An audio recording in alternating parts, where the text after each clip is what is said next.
Good evening children. बच्चों, आज मैं आप लोगों को हमारा परिवार पे वीडियो लेकर के आया हूँ 13वां दिन का। आज 16 तारीख है।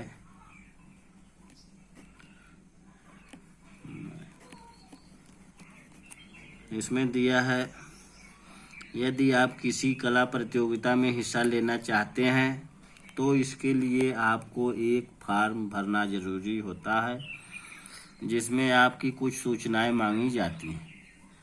नीचे एक फॉर्म दिया गया है, उसमें निम्नलिखित सूचनाओं को भरिए।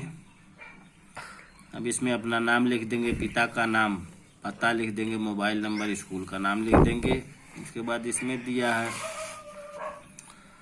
कि आपके घर में कौन कौन सदस्य रहते हैं, उनके साथ आपका क्या संबंध है तथा वे घर के कौन कौन से काम करते हैं, इनमें तालिका में लिखिए। इसमें आप लोग लिख देंगे घर के सदस्यों के नाम, जो जो आपके घर में रहते हैं, और उनके साथ आपका क्या संबंध है, मम्मी पापा, भाई बहन, चाचा, दादा दादी, नाना नानी, जो भी घर में रहते होंगे आपके। आप ननिहाल में रहते होंगे तो वहाँ का संबंध लिखेंगे। वे घर के कौन कौन से काम करते हैं,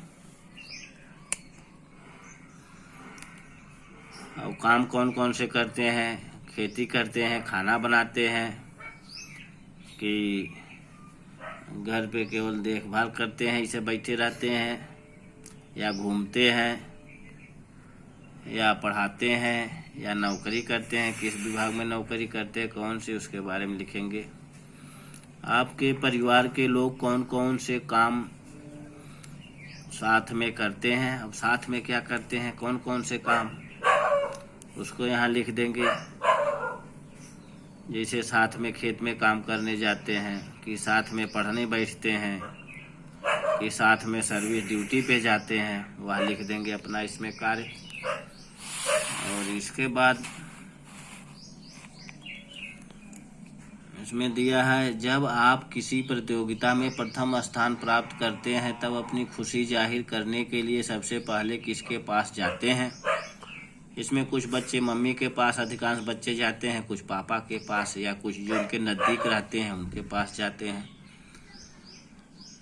जब आप होमवर्क नहीं करते हैं और शिक्षक आपको डांटते हैं तब ये बात आप सबसे पहले किसको बताते हैं, तो इसमें आप अपना लिख लेंगे, मम्मी पापा, यानी जिसको बताते होंगे बच्चे।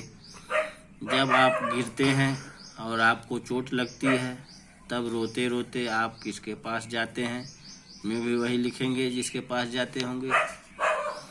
जब आपको स्कूल से पिकनिक जाने की फीस भरनी होती है तो आप किससे कहते हैं, इसमें भी वही लिख लेंगे। परिवार के साथ रहने में क्या क्या फ़ायदे हैं। अब परिवार के साथ रहने में बच्चे अपना जो फ़ायदा उनको महसूस होता है उसको लिखेंगे। सुरक्षित रहते हैं, भोजन मिल जाता है समय से, और पढ़ाई में भी सहायता मिल जाती है, अन्य कार्यों में जो जो सहायता मिल जाती है उसको लिखेंगे। परिवार में साथ रहने से क्या होता है। और इसके बाद 14वां दिन देखेंगे, हमारा परिवार। इसमें परिवार वृक्ष देखकर प्रश्नों के जवाब लिखिए। यह परिवार वृक्ष दिया गया है, इसमें इन प्रश्नों के जवाब, रीना के पिता का नाम क्या है, ये सब अपना देख करके इसमें लिख देंगे। इसी तरह बनाना है, बच्चे के परिवार में जो जो लोग रहते हैं वृक्ष की तरह उनका ऐसे ही से बना करके उनका नाम सबका लिख देंगे, सभी बच्चे अपने अपने परिवार का। और तीसरा में है, निगार अपने पापा को अब्बू कहकर पुकारती है। आप अपने परिवार के सदस्यों को क्या कहकर पुकारते हैं। अब परिवार के सदस्यों के नाम दिया है और यहाँ क्या कहकर पुकारती है, माँ, दादा, नानी, माँ के भाई, माँ के बहन, इन सबको इसी तरह अपना लिख देंगे। जिसको जो जो पुकारते हैं, पापा को क्या कहते हैं, कुछ लोग डैडी कहते हैं, कुछ लोग बाबू कहते हैं, इस तरह अपना लिख देंगे। और यहाँ देखिए दिया है, नीचे दिए गए रिक्त स्थानों को भरिए। इसमें अपना इसी तरह भर देंगे सभी बच्चे। पापा के मम्मी पापा को क्या कहते हैं, मम्मी के भाई को क्या कहते हैं, पापा के बहन को क्या कहते हैं, मम्मी को बहन को, पापा की, इस तरह अपना सब लिख देंगे। और 15 दिन देखेंगे हमारा परिवार में आपकी कौन सी चीज़ें परिवार में किसी सदस्य से मिलती जुलती हैं, जैसे आपकी आवाज़, आंखें, चेहरा, बाल, चलने का ढंग। यह है आपका हर परिवार में कोई न कोई चीज़ आपके परिवार से मिलता जुलता रहता है। और अगर लड़का है तो उसका ज़्यादातर चीज़ें उसके मम्मी से मिलती हैं, और अगर लड़की है तो उसकी ज़्यादातर आदतें उसके पापा की पड़ी होती हैं। और चेहरा मोहरा जैसा रहता है उससे उसके परिवार के नाना नानी, दादा दादी, बाबा से वहाँ तक से चेहरा वहरा कुछ मिलता जुलता रहता है, क्योंकि यह आनुवंशिक होता है। और इसमें दिया है सुमित की मम्मी उसे जूता चप्पल बाहर उतार कर घर में प्रवेश करने के लिए कहती हैं। क्या आपके घर में भी ऐसा कोई नियम है? कौन कौन से नियम है और क्यों? इसको लिखेंगे।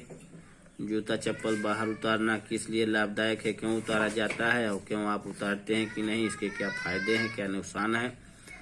अंदर आप बाहर से आ रहे हैं, हाथ पैर नहीं धुले हैं, जूता चप्पल नहीं धुले हैं, तो बाहर ही उसको निकाल दीजिए जूता चप्पल, क्योंकि घर में सफाई विशेष आवश्यक होती है।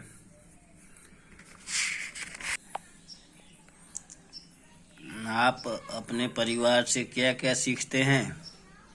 इसमें अपने परिवार से जैसा आपका परिवार का संस्कार होगा, बच्चे उसी तरह अपने मम्मी पापा और बड़ों का संस्कार सीखते हैं। तो इसलिए अच्छी बातें सीखते हैं, अच्छी आदतों सीखते हैं। अगर आप गंदी हरकत करेंगे बच्चे में भी वो आदत आ जाती है। इसलिए आप जो है हमेशा अच्छी बातें करें, अच्छी सोच रखें, अच्छी जो है अच्छा कार्य करें, उसी तरह आपके बच्चे भी अच्छी तरह से कार्य करेंगे। और इसके बाद चौथा में है आप अपने परिवार के साथ मनाए जाने वाले त्योहारों के नाम लिखिए। आप अपने परिवार के साथ जो त्यौहार मनाते हैं, आजकल तो सबसे ज़्यादा परिवार के साथ बर्थडे मनाया जाता है, जन्मदिन, एनिवर्सरी डे मनाते हैं। इसके बाद होली, दीपावली, दशहरा, ईद, बकरीद, यह सब त्यौहार मनाया जाता है। आपको कौन सा त्यौहार ज़्यादा पसंद है? इसमें आप क्या क्या करते हैं, त्यौहार के नाम लिखेंगे और कहाँ जाते हो, यानी त्यौहार के नाम लिखेंगे, उस त्यौहार में आप कहाँ जाते हैं, कैसे मनाते हैं, ये लिखेंगे। घर में क्या क्या तैयारियां करते हैं, उस समय उस दिन घर में क्या बनाया जाता है, किस तरह का तैयारी करते हैं, कपड़े कैसे पहनते हैं, घर में क्या क्या बनाते हैं और भोजन में क्या बनाते हैं घर में, इसके बारे में लिखेंगे। इसके बाद 16वां दिन देखेंगे हमारा परिवार। नीचे दिए गए परिवार वृक्ष के बारे में अपने मित्र के साथ सवाल जवाब कीजिए।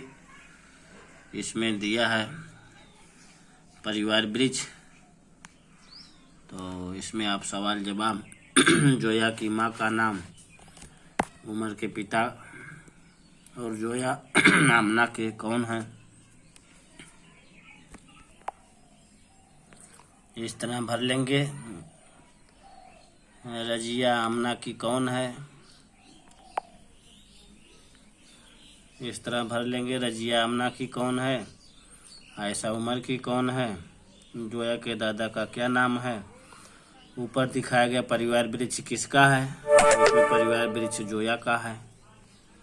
अब इसमें जोया लिख देंगे। और इसके बाद दिया है हबीब उमर के दादा जी हैं, तो हबीब और उमर के बीच क्या रिश्ता है, इस तरह लिख देंगे। यदि आशा की भाभी वर्षा हैं तो वर्षा आशा के रिश्ते में क्या होंगी, तो लिखेंगे।